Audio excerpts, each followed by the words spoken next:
रुक्मांगद जी। परम भागवत महाराज रुक्मांगद अयोध्या के महाराज ऋतध्वज के पुत्र थे। ये इक्वाकु वंश में बड़े ही प्रतापी और धर्मात्मा राजा थे। इनकी संध्यावली नाम की पत्नी थी। उनके गर्भ से राजकुमार धर्मांगद का जन्म हुआ। कुमार धर्मांगद पिता के समान ही धर्मात्मा और पितृभक्त थे। महाराज रुक्मांगद को एकादशी व्रत का इष्ट था। उन्होंने अपने समस्त राज्य में घोषणा करा दी थी कि जो एकादशी व्रत न करेगा उसे राज्य की ओर से दंड दिया जाएगा।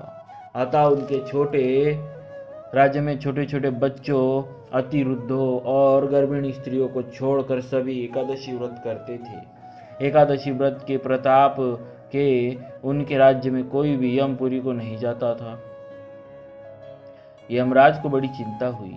वे प्रजापति भगवान ब्रह्मा के पास गए और यमपुरी के उजाड़ होने का संवाद सुनाया। ब्रह्मा जी ने कुछ सोचकर उत्तर दिया कि अच्छा, हम इसका प्रबंध करेंगे। ब्रह्मा जी ने अपनी इच्छा से एक मोहिनी नाम की माया की स्त्री बनाई।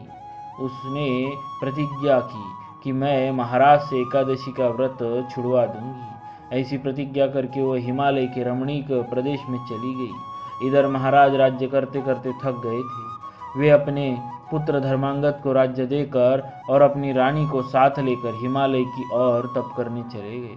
जाते हुए वे अपने पुत्र को आदेश दे गए कि एकादशी के व्रत का नियम इसी प्रकार चलता रहे। पितृभक्त राजकुमार ने पिता की आज्ञा शिरोधार्य की और उसी प्रकार एकादशी का व्रत स्वयं करने लगे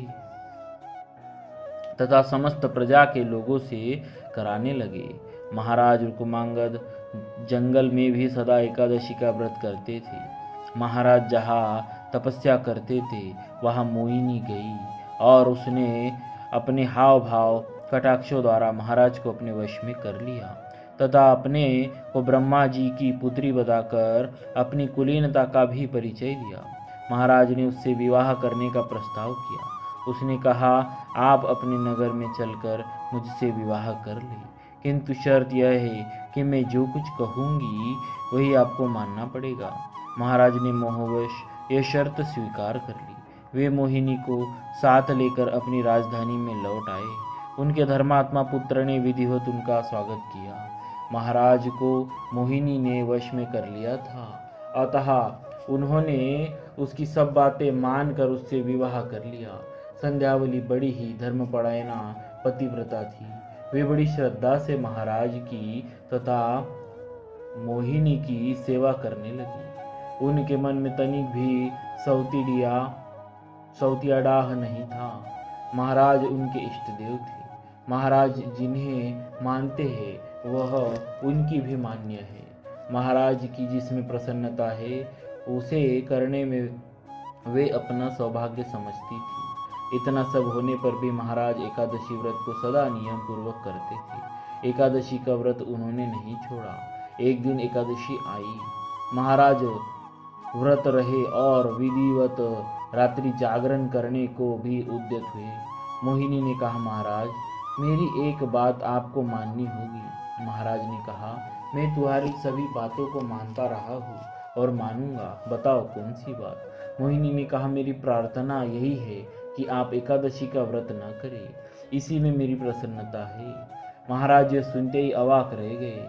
उन्होंने बड़े कष्ट से कहा, मोहिनी मैं तुम्हारी सभी बातें मान सकता हूँ, सब कुछ कर सकता हूँ, किंतु एकादशी व्रत छोड़ने के लिए मुझसे मत कहें। एकादशी व्रत को छोड़ना मेरे लिए नितांत असंभव है।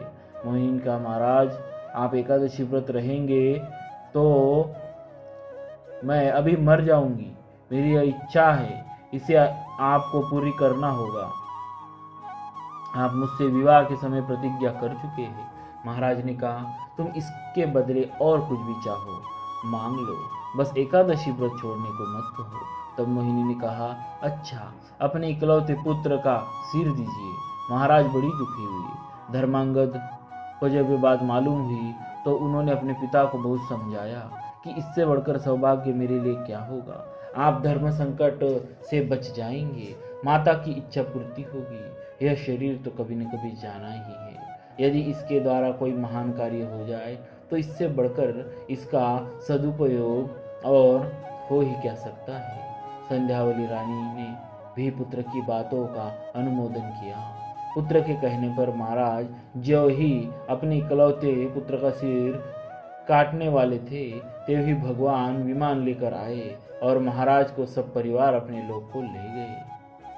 जिन्होंने सत्य की रक्षा के लिए प्राण से भी प्यारे अपने इकलौते पुत्र का सिर देना तक मंजूर कर लिया, किंतु एकादशी का व्रत नहीं छोड़ा, उनसे बढ़कर परम भागवत और कौन हो सकता है।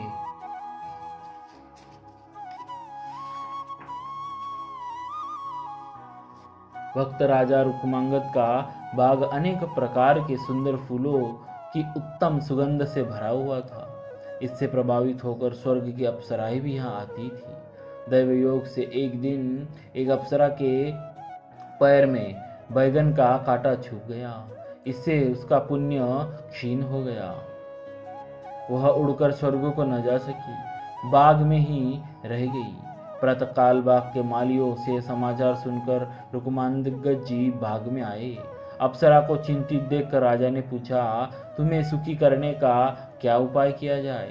तब उसने कहा कि कल जिसने एकादशी का व्रत किया हो, वह हाथ में जल लेकर अपने व्रत के फल का संकल्प करके मुझे दे दे, तब मैं अपने लोक को जा सकूंगी। राजा ने कहा, व्रत करना तो दूर रहा, मेरे नगर में तो कोई इसका नाम भी नहीं जानता है। तब अप्सरा ने कहा, बिना जाने ही कोई भूखा रह गया हो, उसे हिलाकर संकल्प करा दो, उसी के फल से चली जाऊंगी और कृतज्ञ होकर सदा आपका गुण गाऊंगी।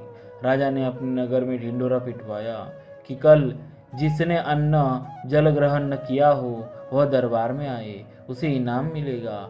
इसे सुनकर एक बनिए की दासी आई, जिस बिचारी को बिना अपराध के ही बनिए ने मारा था। इससे वह ग्लानिवश दिन रात भूखी प्यासी और जागती ही रह गई थी। राजा ने उसी से व्रत संकल्प करा दिया। अप्सरा उड़कर अपने लोक को चली गई। एकादशी व्रत की ऐसी अपार महिमा को देखकर राजा ने विचार करके यह घोषणा की कि मेरे राज्य में सभी को व्रत करना अनिवार्य है। यदि कोई अन्न खाएगा तो उसे बांधकर मार डाला जाएगा। इसके प्रभाव से राजा रुक्मांगद के राज्य में भाव भक्ति का बहुत विस्तार हुआ। बोलिए श्री रुक्मांगद जी महाराज की जय। श्री सद्गुरुदेव भगवान की जय।